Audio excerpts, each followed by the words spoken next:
नमस्कार, आप देख रहे हैं एसपीटी लोकल न्यूज। पेश है 21 मई गुरुवार सुबह 7:15 बजे श्री गंगानगर हनुमानगढ़ जिले की बड़ी खबरें। श्री गंगानगर सदर थाना क्षेत्र में हनुमानगढ़ मार्ग स्थित आनंद विहार कॉलोनी के एक मकान में बुधवार सुबह इन्वर्टर में शॉर्ट सर्किट और बैटरी ब्लास्ट से भीषण आग लग गई। हादसा प्रदीप सिंगला के मकान में हुआ। दमकल केंद्र के अनुसार सुबह 6:25 पर आग की सूचना मिलने पर दमकल कर्मी दीपक राणा, सीताराम और हरवीन सिंह फायर टेंडर लेकर मौके पर पहुंचे। दमकल कर्मियों और आसपास के लोगों ने करीब 1 घंटे की मशक्कत के बाद आग पर काबू पाया। जानकारी के अनुसार आग मकान के प्रथम तल पर बने कमरे में लगी, जहां इन्वर्टर बैटरी सिस्टम लगा था। परिवार के सदस्य नीचे सो रहे थे। धुआं और आग की लपटें देखकर पड़ोसियों ने शोर मचाया, जिसके बाद परिवार बाहर निकला। आग में अलमारी, डबल बेड, चारपाई, कूलर और अन्य सामान जलकर खाक हो गया। श्री गंगानगर जिले के अनूपगढ़ क्षेत्र में बुधवार दोपहर नील गाय को बचाने के प्रयास में एक निजी बस अनियंत्रित होकर सड़क किनारे पलट गई। गनीमत रही कि हादसे में कोई बड़ी जनहानि नहीं हुई। बस में सवार सभी 6-7 यात्रियों को सुरक्षित बाहर निकाल लिया गया। जानकारी के अनुसार रावला मंडी के 365 हेड से गरसाना की ओर जा रही निजी बस दोपहर करीब 2 बजे रावला क्षेत्र में 297 पुली के पास पहुंची। इसी दौरान अचानक सड़क पर नील गाय आ गई। चालक ने उसे बचाने के लिए ब्रेक लगाए, जिससे बस का संतुलन बिगड़ गया और बस पलट गई। हादसे के बाद आसपास के लोग मौके पर पहुंचे और बस की खिड़कियों से यात्रियों को बाहर निकाला। यात्रियों को मामूली चोटें आई, जिन्हें उपचार के बाद छुट्टी दे दी गई। बाद में क्रेन की मदद से बस को सीधा करवाया गया।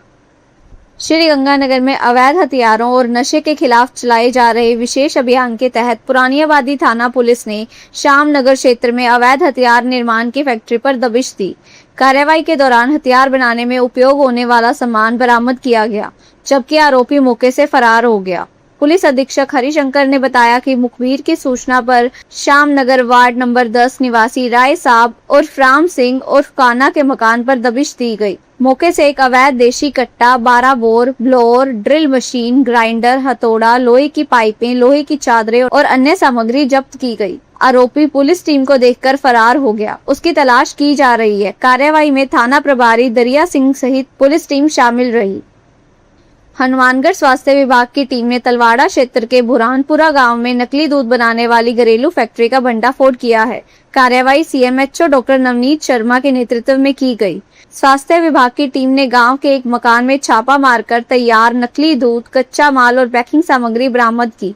मौके से संदिग्ध सामग्री के सैंपल लिए गए, जबकि नकली दूध और अमानक मिश्रण को नष्ट कर दिया गया।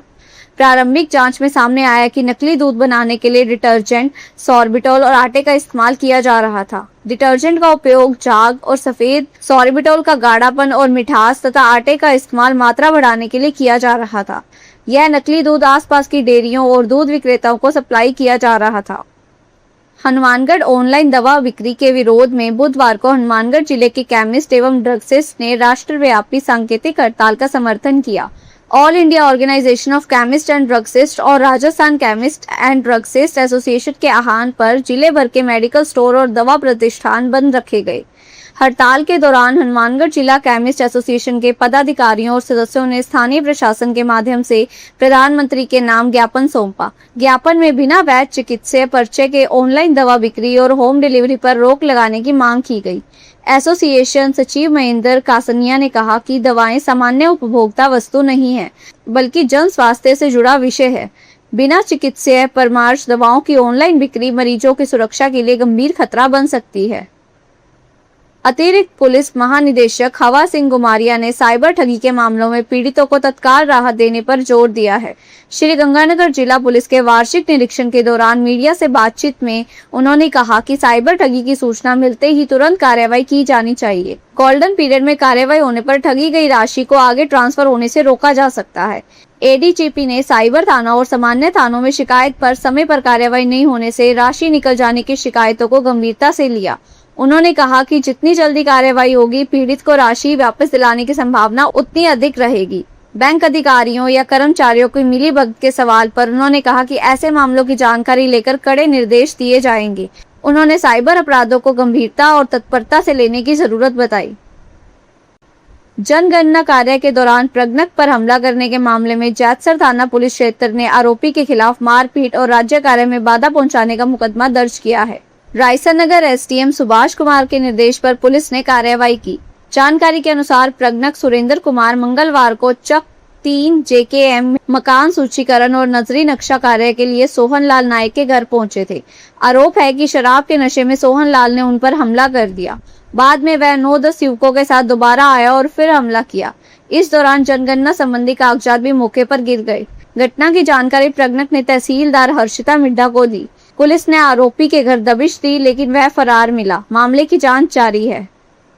हनुमानगढ़ जिले में नशे के कारोबार और संदिग्ध गतिविधियों के खिलाफ पुलिस ने बुधवार को बड़ा अभियान चलाया। एएसपी अरविंद बिश्नोई के नेतृत्व में 20 पुलिस टीमों ने टाउन और जंक्शन क्षेत्रों में कई स्थानों पर एक साथ छापेमारी की।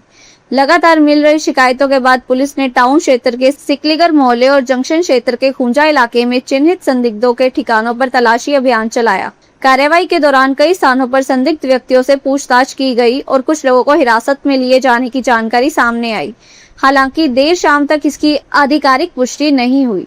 अभियान में एजीटीएफ, डीएसटी और जिला पुलिस की टीमों सहित करीब 250 पुलिसकर्मी शामिल रहे। पुलिस ने कई ठिकानों को घेरकर तलाशी ली, जिससे असामाजिक तत्वों में हड़कंप मच गया। हनुमानगढ़ के सीएमएचओ डॉक्टर नवनीत शर्मा और टीबी उपखंड अधिकारी सत्यनारायण सुतार ने बताया। सत्यनारायण सुतार ने बुधवार को सीएचसी टीबी का औचक निरीक्षण कर गर्मी व हीट वेव से निपटने की व्यवस्थाओं का जायजा लिया। निरीक्षण के दौरान हीट वेव रिजर्व वार्ड, पंखे, कूलर, एसी, पेयजल व्यवस्था, दवाइयों की उपलब्धता और उपचाराधीन रोगियों की जानकारी ली। सीएमएचओ ने वार्डों की नियमित सफाई, कूलरों का पानी दिन में 2-3 बार बदलने, ओआरएस कॉर्नर बनाने और आमजन को ओआरएस बनाने की विधि बताने के निर्देश दिए। मरीजों के परिजनों के लिए वेटिंग एरिया में ठंडी हवा और पीने के पानी की व्यवस्था सुनिश्चित करने को भी कहा। भारतीय जनता पार्टी का जिला स्तरीय 2 दिवसीय प्रशिक्षण वर्ग 23 मई सुबह 9 बजे से 24 मई शाम 4 बजे तक सूरतगढ़ के राजमहल पैलेस में आयोजित होगा। कार्यक्रम की तैयारियों को अंतिम रूप दे दिया गया है। भाजपा जिलाध्यक्ष शरणपाल सिंह, जिला उपाध्यक्ष एवं पंडित दीनदयाल उपाध्याय प्रशिक्षण अभियान के जिला संयोजक रतन गणेश गढ़िया सहित पार्टी पदाधिकारियों ने सूरतगढ़ पहुंचकर प्रशिक्षण स्थल का अवलोकन किया और व्यवस्थाओं की समीक्षा की। जिला संयोजक रतन गणेश गढ़िया ने बताया कि प्रशिक्षण वर्ग में कुल 11 सत्र होंगे, जिनमें बाहर से आमंत्रित विषय विशेषज्ञ वक्ता कार्यकर्ताओं को संबोधित करेंगे।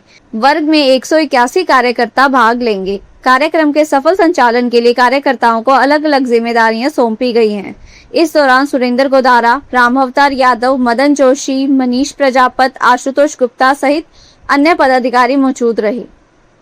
हनुमानगढ़ के गांधीनगर में 22 और 23 मई को होने वाले तृतीय शाम वंदना महोत्सव को लेकर बुधवार को प्रचार रथ रवाना किया गया। श्री खाटू श्याम सेवा समिति गांधीनगर की ओर से आयोजित एक शाम सेठ सामरा के नाम कार्यक्रम के तहत रथ को पूजा अर्चना के बाद हरी झंडी दिखाई गई। पार्षद गुरदीप सिंह बराड़, बब्बी, सोनू मीना और समिति अध्यक्ष संजय गुरवानी सहित अतिथियों ने प्रचार रथ को शहर भ्रमण के लिए रवाना किया। इस दौरान श्रद्धालुओं ने जय श्री श्याम के जयकारे लगाए। समिति सदस्यों ने बताया कि 2 दिवसीय आयोजन गांधीनगर स्थित झूलेलाल मंदिर परिसर में होगा। 22 मई शाम 5:15 बजे झूलेलाल मंदिर से भव्य शोभा यात्रा निकाली जाएगी, जिसमें आकर्षण झांकियां, भजन मंडलियां और श्रद्धालु शामिल होंगे। सूरतगढ़ के मुख्य बाजार में अघोषित बिजली कटौती से परेशान व्यापारियों और आमजन की समस्या को लेकर जनता संघर्ष मोर्चा ने बुधवार शाम विद्युत वितरण निगम के अधिशासी अभियंता से मुलाकात की और समाधान की मांग की। प्रतिनिधि मंडल ने बताया कि मुख्य बाजार में बार बार बिजली कटौती होने से व्यापार प्रभावित हो रहा है। दुकानदारों को ग्राहकों की नाराजगी का सामना करना पड़ रहा है। वहीं भीषण गर्मी में आम जन को भी परेशानी झेलनी पड़ रही है। व्यापारियों ने कहा कि लंबे समय से चली आ रही इस समस्या के कारण बाजार क्षेत्र में रोष है। इस दौरान सहायक अभियंता और कनिष्ठ अभियंता से भी वार्ता हुई। अधिकारियों ने बाजार क्षेत्र की विद्युत व्यवस्था में सुधार के प्रयास करने का आश्वासन दिया। हनुमानगढ़ के भटनेर दुर्ग के समीप बरकत कॉलोनी स्थित फाटक गौशाला में चल रही 7 दिवसीय श्रीमद् भागवत कथा के चौथे दिन भगवान श्री कृष्ण जन्म और नंद महोत्सव का प्रसंग श्रद्धा और उल्लास के साथ मनाया गया। कथा स्थल पर भव्य झांकियां, भजनों और जयकारों के बीच श्रद्धालु भाव विभोर नजर आए। कथावाचक आचार्य दयानंद शास्त्री ने श्री कृष्ण जन्म की कथा का वर्णन करते हुए बताया कि जब जब अधर्म बढ़ा तब तब भगवान ने अवतार लेकर धर्म की स्थापना की। देवकी वासुदेव के घर श्री कृष्ण के जन्म, योग माया की लीला और शिशु कृष्ण को गोकुल पहुंचाने के प्रसंग ने श्रोताओं को भाव विभोर कर दिया। कृष्ण जन्म के वर्णन के साथ ही पूरा पंडाल नंद के आनंद भयो के जय घोष से गूंज उठा।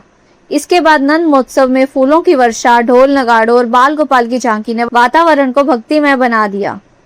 श्री गंगानगर में जनगणना 2027 के कार्य के लिए प्रशिक्षित पदाधिकारियों को स्थानांतरण होने के बाद उन्हें तत्काल कार्य मुक्त नहीं किया जाएगा। प्रमुख जनगणना अधिकारी एवं जिला कलेक्टर डॉक्टर अमित यादव ने इस संबंध में जिला के सभी 4 जनगणना अधिकारियों, तहसीलदारों, आयुक्तों और अधिशासी अधिकारियों को निर्देश जारी किए हैं। निर्देशों में बताया गया कि जनगणना 2027 के प्रथम चरण का फील्ड कार्य 16 मई से 14 जून तक किया जाना है। इसके लिए सभी जनगणना चार्ज में पदाधिकारियों को प्रशिक्षण दिया जा चुका है। प्रशिक्षित कार्मिकों को स्थानांतरण के बाद तत्काल कार्य मुक्त करने से जनगणना कार्य प्रभावित हो सकता है। जिला कलेक्टर ने निर्देश दिए कि प्रशिक्षित प्रगणक, पर्यवेक्षक, फील्ड ट्रेनर, मास्टर ट्रेनर और अन्य संबंधित कार्मिकों को जनगणना अधिनियम 1948 के अनुसार कुशल प्रबंधन सुनिश्चित किया जाए। श्री गंगानगर में ऑनलाइन दवा बिक्री, कॉर्पोरेट प्लेटफॉर्मों की अत्यधिक छूट और बिना वैध पर्ची दवाओं की होम डिलीवरी के विरोध में केमिस्ट संगठनों की ओर से बुधवार को 1 दिवसीय हड़ताल का आह्वान किया गया, लेकिन जिले में इसका खास असर नहीं दिखा। जिला मुख्यालय सहित अधिकांश क्षेत्रों में मेडिकल स्टोर सामान्य दिनों की तरह खुले रहे और दवा विक्रय जारी रहा। निजी अस्पतालों और नर्सिंग होम के अंदर स्थित मेडिकल स्टोर भी संचालित रहे, जिससे लोगों को दवाइयां खरीदने में कोई परेशानी नहीं हुई। शहर के गुरुद्वारा, सिंह सभा, बिल्डिंग मार्केट सहित थोक और खुदरा दवा बाजारों में भी अधिकांश दुकानें खुली रही। कुछ दुकानें थोड़े समय के लिए बंद रही, लेकिन प्रदर्शन समाप्त होने के बाद वह भी खुल गई। हड़ताल को जिले में लगभग ना के बराबर समर्थन मिला। तो ये थी आज की बड़ी खबरें। अगर आपको हमारा बुलेटिन पसंद आया हो तो वीडियो को लाइक करें, अपने दोस्तों से शेयर करें और चैनल को सब्सक्राइब करना ना भूलें। फिर मिलेंगे नई खबरों के साथ। धन्यवाद।